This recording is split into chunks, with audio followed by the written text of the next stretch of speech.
그런 주장은 저희가 영상을 확인해 본 바로는 법사위에서 서울구치소 현장 검증을 했습니다.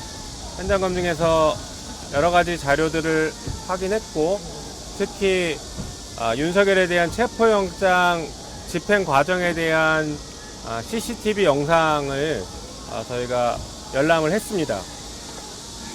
다른 부분들은 조금 이따 말씀드리고, CCTV 열람한 부분에 대해서 간략하게 말씀드리도록 하겠습니다.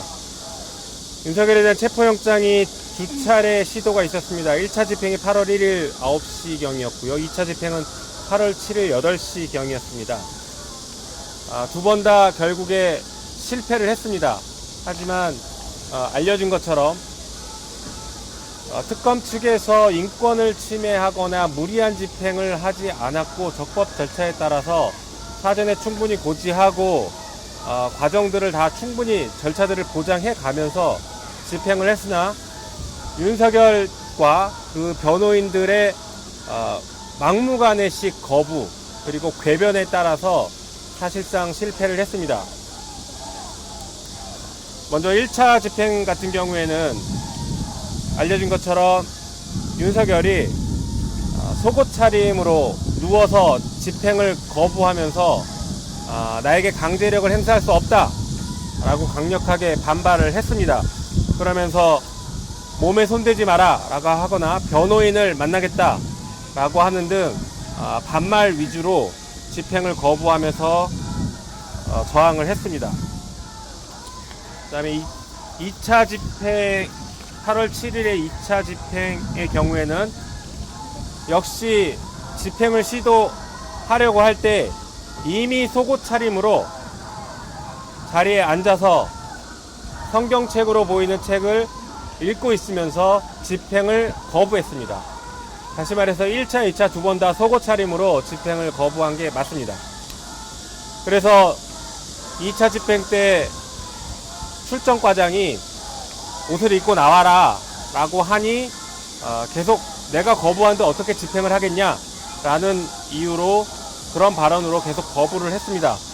그러면서 변호사를 불러달라고 해서 출정과장이 한때 대통령이셨던 분이 이렇게까지 하시냐 라고까지 얘기했는데도 불구하고 계속 거부했습니다. 그리고 출정을 위해서 나오는 과정에서 윤석열은 변호인을 만나겠다라고 계속 버텼고, 그래서 출정과장 사무실에서 변호인과 잠시 면담을 진행했습니다. 그런데 면담이 끝난 이후에도 변호인들이 퇴거하지 않고 퇴거 불응하면서 윤석열의 강제집행, 체포영장 강제집행을 계속 방해하고 궤변을 늘어놓으면서 오히려 교도관들을 협박했습니다. 교도관들에게 강제력을 행사하는 것은 위법이다 라고 하면서 법적 조치를 취하겠다라고 협박을 했습니다.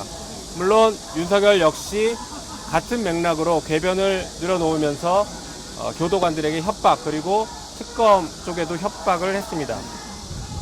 한편 2차 집행 과정에서 물리력을 행사하고 윤석열이 다쳤다라는 그런 주장은 저희가 영상을 확인해 본 바로는 거짓말이라고 판단했습니다.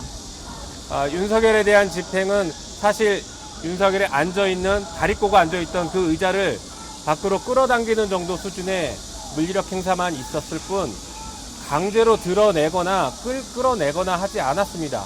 그런데 윤석열 스스로가 갑자기 의자에서 땅바닥으로 내려앉고 주저앉아서 집행을 거부한다라는 입장만 계속 반복적으로 얘기를 했고, 결과적으로 집행 불능으로 최종 정리가 되니 혼자 스스로 일어나서 변호인에게 걸어가는 모습까지 영상에 확인이 됐습니다.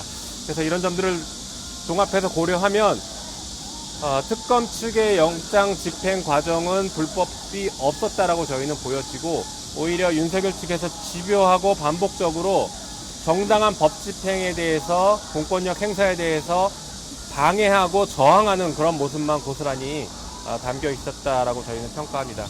그 이외에도 윤석열에 대한 특혜 논란들, 특혜 시비들이 문제가 되고 있었는데, 예를 들면 윤석열에게만 야간 접견이 허용된 것 아니냐라는 것을 확인했는데, 실제 구치소장 답변에 따르면 변호인 접견 등을 통해서 야간 집행, 그러니까 일과 시간 이후에 변호인 접견을 한 적은 여러 차례가 있다라는 답변을 들었습니다.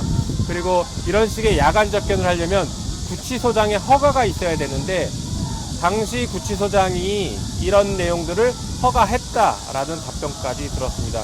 그래서 윤석열에 대한 특혜 논란은 있었던 것으로 저희는 보고 있습니다. 한편 현재 윤석열의 상태는 건강 상태가 좋은 편이고 매일 운동도 하고 있고 외부 병원에 필요하면 진료도 받고 있다라고 합니다. 그리고 특별한 특이사항이나 아니면 어떤 이의 제기를 하거나 하는 것도 현재는 없다라는 답변까지 들었습니다.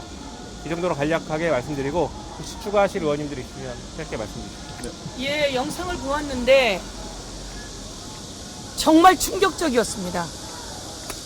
특검이 체포영장을 집행하러 와서 방의 문을 여는 순간 웃돌이도 속옷이었고요. 정말 놀랍게 하의도 속옷이었습니다. 그리고 내내 거부하는 장면, 그리고 오히려 교도관이나 이런 사람들을 협박하듯이 하는 법의 지식을 가지고 공무 집행을 스스로 방해하고, 그리고 함께 그 자리에 있었던 변호사들은 그 자리가 변호사 접견 자리가 아님에도 불구하고 출정 과장이 나가달라라고 하는 요구를 계속해도 나가지 않고 버티고 체포 집행을 방해했습니다. 대한민국의 어떤 범죄자가 그럴 수 있습니까? 저희가 출정 과장에게 물어봤는데 자기가 있는 동안은 그런 적이 없었다고 합니다. 그래서 이 부분을 낱낱이 국민들께 내란 우두머리가 아직도 우두머리가 되어서 교도소, 구치소 안에서도 자기 마음대로 하고 있고 온 국민이 똑같이 법 집행을 받아야함에도 불구하고 그것을 거부하는 아주 무법천지의 모습을 오늘 보고 나왔습니다. 충격적이었습니다. 당 특검 대응특위 방문에 이어서 저는 세 번째 방문입니다. CCTV를 본 결과 윤석열의 막하파식 떼쓰기로 일관된 장면을 확인할 수 있었습니다. 김현우 서울구치소장 체제에서는 윤석열은 사실상의 구치소 내의 제왕처럼 군림하고 있었다는 것을 저는 확인할 수 있었습니다. 교도관의 정당한 지시 혹은 관리에도 불구하고 옷을 입어라 혹은 나와달라라는 정당한 요구, 또 영장 집행에 대한 정당한 요구에도 불구하고 아예 모르쇠로 막무가내로 방해한다든지, 심지어 이 7명의 수발 인원까지 24시간 지원을 받으면서까지 사실상 서울구치소의 제왕처럼 생활하고 있다는 점 말씀드리겠고요.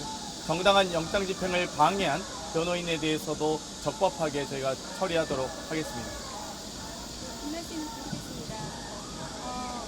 대한민국 국민은 체포영장에 협조해야 합니다. 그런데 윤석열 내란 수계에 대한 체포영장 집행이 안 됨으로써 대한민국의 공권력이 무너졌습니다. 오늘 CCTV 열람을 한 결과 계속해서 반말조로 얘기하는 전직 대통령, 그리고 검사로서 저는 너무 충격을 받은 발언들, 내가 거부하면, 내가 체포영장 거부하면 집행 못하는 거라는 취지의 발언은 무슨 조선시대의 왕을 보는 것 같았습니다. 그리고 1차 집행, 2차 집행하는 내내 혼자서 90% 이상을 혼자서 발언하고 있습니다. 기세등등하게 무엇이 잘못되었냐는 투로 발언을 하고 있습니다. 그렇게 혼자서 떠들고 발언하고 기세등등한 사람이 왜 특검의 수사는 거부하고 재판에는 나가지 않으면서 거부하고 있는지 대한민국 국민들은 묻고 싶습니다. 오늘 구치소에서 CCTV 영상을 확인을 하면서 매우 참담한 심정을 금할 길이 없었습니다. 대한민국은 민주공화국이고 모든 국민들은 법 앞에 상당합니다. 그러나 서울구치소에 있는 윤석열은 마치 제왕처럼 아직도 자신이 대통령인 양 군림하고 있는 모습을 확인을 했습니다.